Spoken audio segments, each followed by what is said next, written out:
This is Kolkata TV's podcast news. আপনারা শুনছেন পডকা। সকাল থেকে মেঘলা আকাশ শহরে, দক্ষিণ থেকে উত্তরেও বৃষ্টির পূর্বাভাস।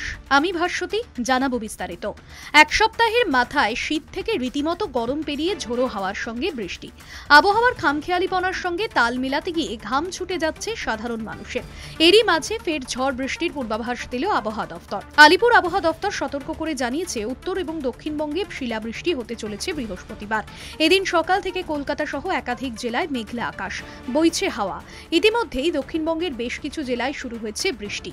বুধবারও গোটা রাজ্যে বজ্রবিদ্যুৎ সহ বৃষ্টি ও ঝোড়ো হাওয়া বওয়ার সম্ভাবনা রয়েছে বলে জানিয়েছে আবহাওয়া দফতর। এদিন শহরের আকাশ মূলত মেঘলা থাকবে, হালকা থেকে মাঝারি বৃষ্টির সম্ভাবনা রয়েছে। তবে বৃষ্টির ফলে ফের গরমের অনুভূতি উপভোগ করবে শহরবাসী। এদিন শহরের সর্বোচ্চ তাপমাত্রা 30 ডিগ্রির কাছাকাছি, সর্বনিম্ন 21 ডিগ্রির ঘরে। মঙ্গলবারই এক দফা শিলাবৃষ্টি হয়েছে পশ্চিম বর্ধমানের আসানসোলে, তার জেরে হয়েছে ক্ষয়ক্ষতিও। এছাড়া 24 পরগনা, হুগলি, নদিয়া, মুর্শিদাবাদ, বীরভূম, পুরুলিয়া, পূর্ব মেদিনীপুর এবং পূর্ব বর্ধমানেও বেশ কিছু জায়গায় ঝোড়ো হাওয়ার সঙ্গে বৃষ্টি হয়েছিল মঙ্গলবার। হাওয়া অফিস জানিয়েছে, বুধ এবং বৃহস্পতিবার একই রকম পরিস্থিতি থাকবে দুই বঙ্গে। বুধবার দুপুরে এ ব্যাপারে একটি বিশেষ বুলেটিন প্রকাশ করে সতর্ক বার্তা দিয়েছে আবহাওয়া দফতর। তাতে বলা হয়েছে, বুধবার উত্তরবঙ্গের 5টি জেলায় 30 থেকে 40 কিলোমিটার বেগে ঝোড়ো হাওয়া সঙ্গে বজ্রবিদ্যুৎ সহ বৃষ্টি এবং শিলাবৃষ্টির সম্ভাবনা রয়েছে।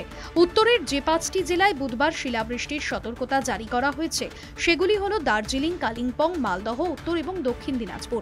অন্যদিকে বৃহস্পতিবার শিলাবৃষ্টির সম্ভাবনা রয়েছে দক্ষিণবঙ্গে। 7টি জেলায় এ ব্যাপারে বিশেষ সতর্কতা জারি করেছে হাওয়া অফিস। দক্ষিণবঙ্গের 2 মেদিনীপুর, 2 বর্ধমান, বীরভূম, মুর্শিদাবাদ এবং নদিয়ায় জারি করা হয়েছে শিলাবৃষ্টির সতর্কতা। বৃহস্পতিবার কলকাতা সহ দক্ষিণবঙ্গের সব জেলাতেই হালকা থেকে মাঝারি বৃষ্টি হতে পারে, বইতে পারে ঝোড়ো হাওয়া। শুক্রবার হালকা বৃষ্টি হওয়ার সম্ভাবনা রয়েছে উত্তর ও দক্ষিণ 24 পরগনা, কলকাতা, পূর্ব ও পশ্চিম মেদিনীপুরে হালকা বৃষ্টি হতে পারে। উত্তরবঙ্গেও বজ্রবিদ্যুৎ সহ হালকা বৃষ্টির সম্ভাবনা রয়েছে। উত্তরবঙ্গে বজ্রবিদ্যুৎ সহ হালকা থেকে মাঝারি বৃষ্টিপাত হওয়ার সম্ভাবনা রয়েছে। কিছু জেলায় শিলাবৃষ্টি হওয়ার সম্ভাবনা রয়েছে। উত্তরবঙ্গেও বৃষ্টির পূর্বাভাস জারি করা হয়েছে। শুনুন পডকা, রাত দিন 7 দিন।